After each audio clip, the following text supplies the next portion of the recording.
people having problems keeping their stove going in some posts on Facebook this year. So something I want to discuss is called ash bridging, and I'm going to go through how I tend this stove twice a day, how to stop the ash bridging, you know, break it up, and hopefully help some people out, keep their fires going and not give up on coal. I saw a guy the other day who was ready to throw his stove away, and I'm like, nah, man, stop. You can't throw the coal stoves away.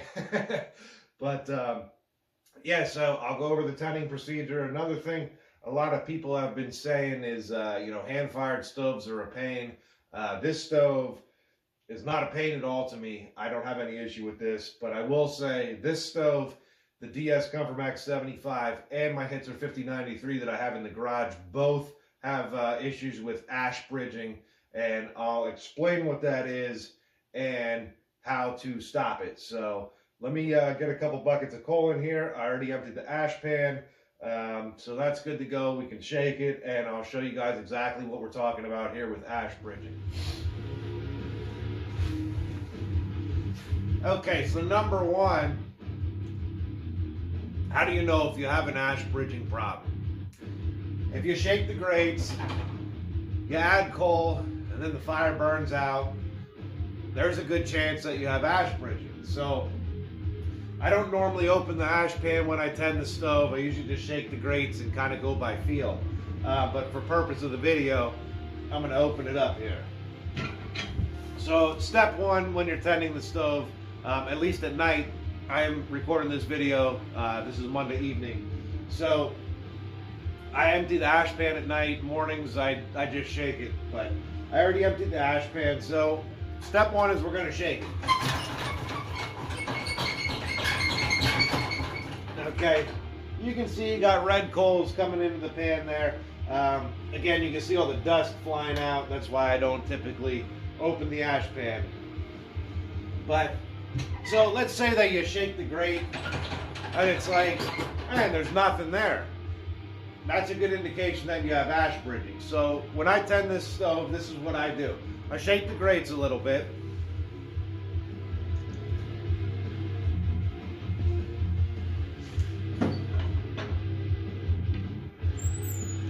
Then I'll take a poker, right? And I'll poke down through the fire bed here, especially the front and the back corners. See all that coal dropping down? That ash is just stuck in there. I'll clean this out. The back side of this Comfortmax metal plate here gets packed up with ash, so I try to scoop that into the stove so it's not dumping out the door. But, you know, a lot of people say you don't want to disturb the coal fire, you don't want to poke it, whatever. Well, I'll tell you, that's hogwash. I like my coal fire like I like myself, a little bit disturbed. You know what I'm saying? But, okay, so now what I'll do is I'll shake it again a little bit. Just to get everything, you know, you don't want the grates packed up with ash, just to get everything settled. Now, we've shaken the grates, we've poked the fire, we shoved all the ash down to the grates, shook it again, got everything nice and leveled out in there. Now you can see the coal fire is nice and level, it's still burning nice. Now we're gonna add coal. Actually, it's a 50-50 mix because it just snowed here in eastern Pennsylvania. And I forgot to tarp my coal pile, so it's a little bit of snow and it's a little bit of coal.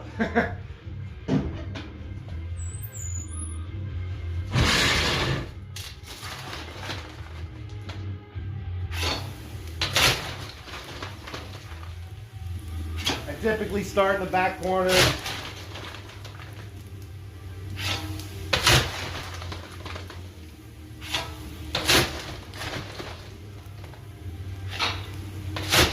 Then I do the sides.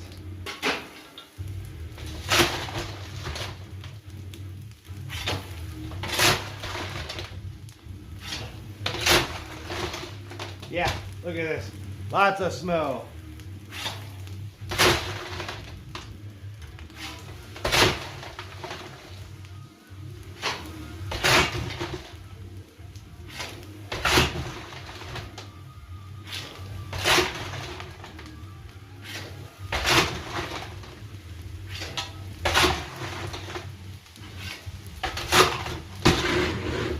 Normally I'll bring the buckets in and let them, you know, thaw out a little bit. It's not terrible to burn wet coal, but, you know, there's sulfur in the coal, and my thought is, if you have sulfur, the moisture is going to contribute to sulfuric acid, and it's going to eat your pipe, it's going to eat your stove. So I try to avoid burning wet coal, but it will burn. So when I tend the stove, like I said, I usually fill up the back corners, the back wall, the sides. I'll leave the front open here for a little bit, and you know, this will burn for a good another 12, 14 hours. I will later tonight, I will fill in that front once this gets burning. But man, talk about sting. It definitely, the snow, the moisture brings out the sulfur in the coal. If you've ever microwaved broccoli and it smells like farts, I'll tell you what, wet coal smells like farts 2.0. Which, speaking of 2.0, if you guys don't know, check out my Coal Burners page on Facebook. It's Coal Burners 2.0. All things anthracite, coal heritage, whatever the heck I named it on there. But yeah, it's not hard at all, especially, like I said, a hand-fired stove. What did that take me? 2 minutes? You know, like I said, empty the ash pan, shake the grates, poke the fire down, shake the grates, level everything out, and add your coal. That's it. I don't mess with the air settings. I keep the air wash on this Comfortmax set at about half. The chimney damper I have at like 45 degrees, and I keep the bypass closed when I tend it. I only ever open that when I'm starting a fresh coal fire or a new wood fire. And I have the back set just a little bit over number 3. So it's going down in the single digits here in Pennsylvania this week. I might turn that up to about 3.5. We'll just see how it goes, but I don't like it crazy hot in the house either. So I hope that helps with the ash bridging. Like I said, what happens is the ash fuses together. So even when you shake it, you're not breaking that ash up on certain stoves. The Hitzer 5093 I have in the garage has like coarser grates, and it kind of chews the ash up a little bit better, but I still have a problem with bridging in the front of that stove. So yeah, that old wives' tale of not wanting to disturb the fire, it's out the window. You want to poke that fire down, shove all that ash down there, and you'll have a good, you know, burning bed of coals there, and still have some ash on the grates to protect them from warping. You know, you don't want to ever shake all of your ash down. Like I said, just a few red pieces in the pan there when you shake it is plenty good. And then add your coal and you're good to go. So hey, I want to give a shout out to Travis. I saw Travis commented on a bunch of my videos here, specifically about pipe smoking. I want to get back to him on that, maybe some introductory pipe smoking videos. But it's been 3 years since I posted a video. So I want to try to get back into this, especially if I can help people with their coal stoves and not give up on them. You know, we need more people burning coal. We need more people smoking pipes. You know, we got to bring the old school back. And you know what? That's what I'm all about in 2026. I want to bring the old school way of life back.